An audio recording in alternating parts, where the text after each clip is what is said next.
पिछली वाली वीडियो में बच्चों हमने थर्मोडायनेमिक्स आईआईटी जेम के फर्स्ट लॉ पढ़ा था, थर्मोडायनेमिक्स का आईआईटी जेम के लिए, जिसके अंदर हमने ये सब इक्वेशन लिखी हुई थी, आपने पढ़ी होगी।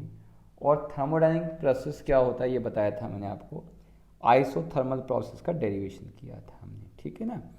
ये डेरिवेशन आ गया था, ये सब आपने पढ़ा हुआ है ना।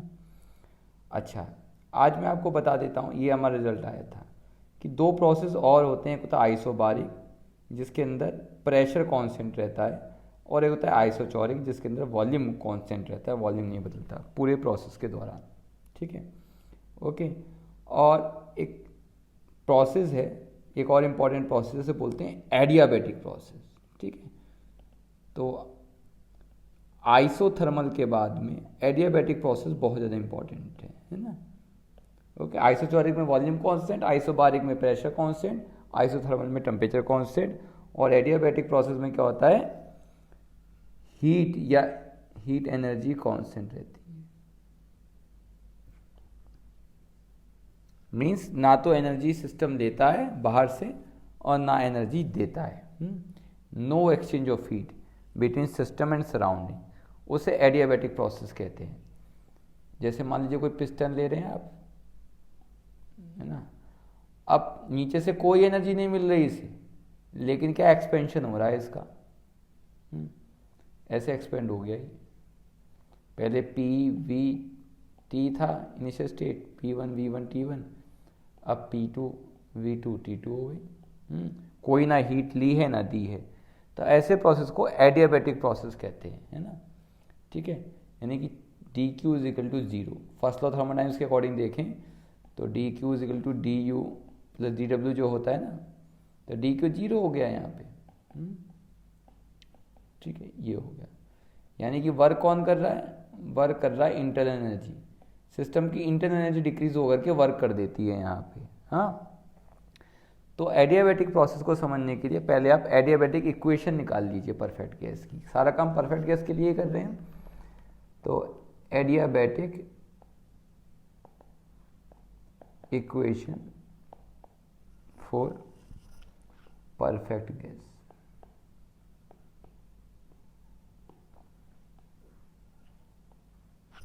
ठीक है। आप जानते हैं कि वर्क डन क्या होता है, G P dV, ठीक है। और फर्स्ट लॉ क्या होता है, D Q is equal to D U plus D W, ठीक है। ये कह सकते हो D Q is equal to D U plus P D V, ठीक है। इज इट ओके, है। अच्छा जी, अब आप ये क्या जानते हैं, आप ये भी जानते हैं P V is equal to R T, तो P D V plus V D P is equal to R D T. Equation को मान लीजिए 1 नाम दे दीजिए, इस इक्वेशन को मान लीजिए 2 नाम दे दीजिए। अब बच्चों आप लोगों ने एक चीज सुनी होगी, इसे बोलते हैं specific heat, specific heat capacity. और आप जानते हैं कि specific heat capacity at constant volume होती है D you upon D T. किसी कांस्टेंट वॉल्यूम पे स्पेसिफिक हीट कैपेसिटी ये होती है, या फिर डी यू को आप लिख सकते हो सी वी इंटू डी टी। ये जो आया है इसे आप ये यहाँ पे पुट कर देंगे इक्वेशन 1 पे, तो इक्वेशन 1 हो जाएगी D Q is equal to C V D T plus P D V, ये हो जाएगा हमारा, ठीक है। Is it okay. इस इक्वेशन में इक्वेशन 3 नाम दे दो।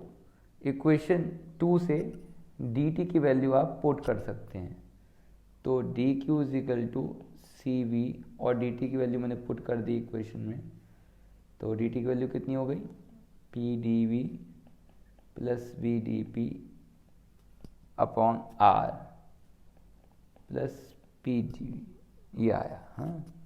तो इसे जरा मल्टीप्लाई कर लेते हैं।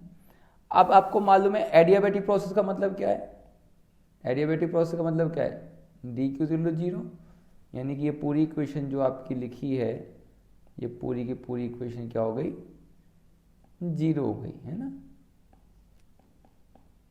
क्योंकि D Q change in heat is zero, कोई ना हीट ली है ना दी है सिस्टम ने। तो जब एलसीएम लेके आप लिख लीजिए इसे,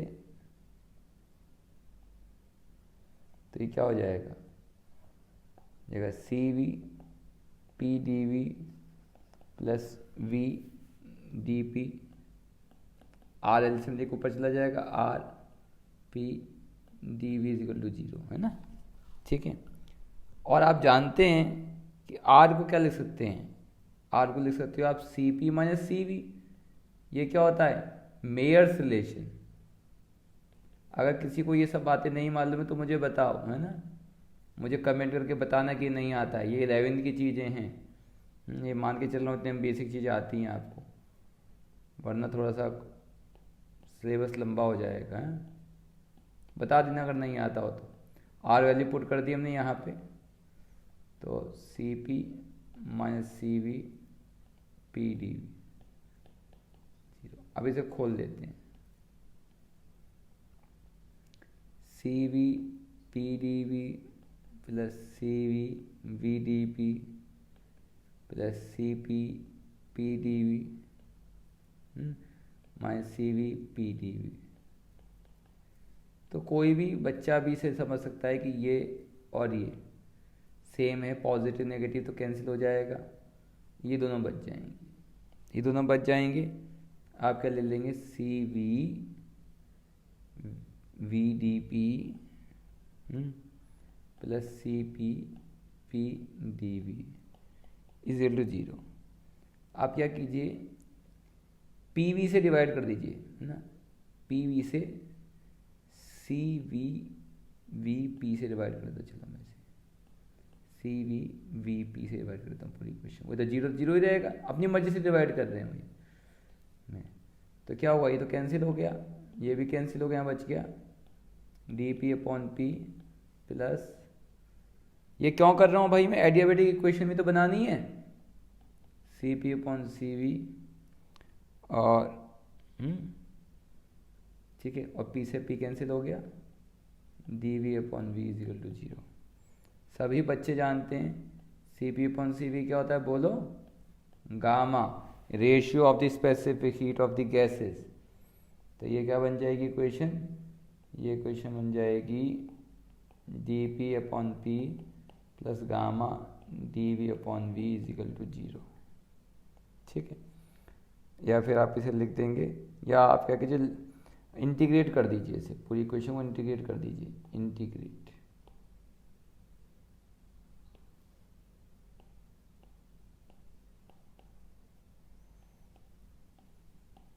मैंने ये जो मैं पढ़ा रहा था एक बार में, तो मैंने एक बच्ची को दी थी, तो एक बच्ची ने करके ला के दिया था मुझे अपने आप ही, होमवर्क दिया था मैंने करने का पूरा derivation, log P plus E base P gamma log E base P is equal to zero. तो क्या लिख सकते हैं इसे, लॉग ई बेस पी और मल्टीप्लाई आगे आ जाता है लॉग के रूल के अकॉर्डिंग, ये तो लॉग का रूल है कि ये ऊपर पहुंच जाएगा ना, ठीक है। अब क्या हो जाएगा, प्लस में लॉग मल्टीप्लाई हो जाता है, पी वी गामा लिख सकते हैं। इसका मतलब क्या हुआ भाई, किसी का लॉग जीरो आ रहा है, इसका मतलब क्या हुआ, वो चीज़ कांस्टेंट है, और यही तो है adiabatic equation of a perfect gas. तो या तो ये लिख लेते हैं पी वी की power gamma is equal to constant, दूसरे तरीके से ऐसे भी लिख देते हैं ऐसे, ये आपके लिए असाइनमेंट है, अपने आप कीजिए, टी वी की पावर गामा माइनस कांस्टेंट। और एक तरीका और इसे लिखने का, लिखते हैं टी पी की power 1 minus gamma upon gamma is equal to constant. ये तीनों तरीके लिखने के, ये एडियाबेटिक गैस इक्वेशन होगी। अब अगर एडियाबेटिक गैस इक्वेशन मालूम है तो आप एडियाबेटिक प्रोसेस में वर्क तुरंत निकाल सकते हैं। कैसे निकालेंगे एडियाबेटिक प्रोसेस में वर्क, अब वर्क तो वही होता है, मैं हेडिंग डाल दूँ पे, वर्क डन ड्यूरिंग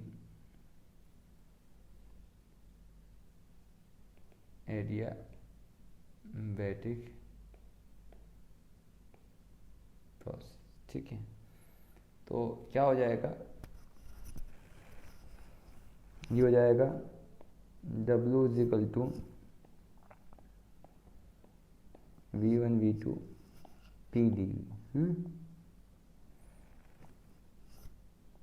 ठीक है, कैसे निकालेंगे यहाँ पे, आप जानते हो PV की पावर गामा कांस्टेंट था K मान लो।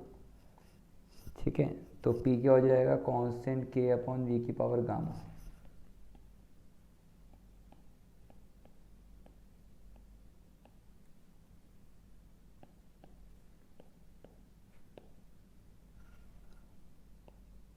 तो ये बाहर आ जाएगा।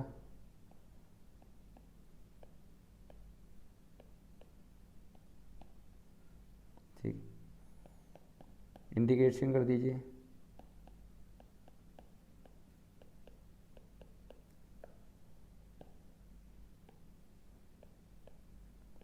V1 से V2 कर दिया, ये बाहर निकाल दिया हमने, 1 माइनस गामा 1 माइनस गामा,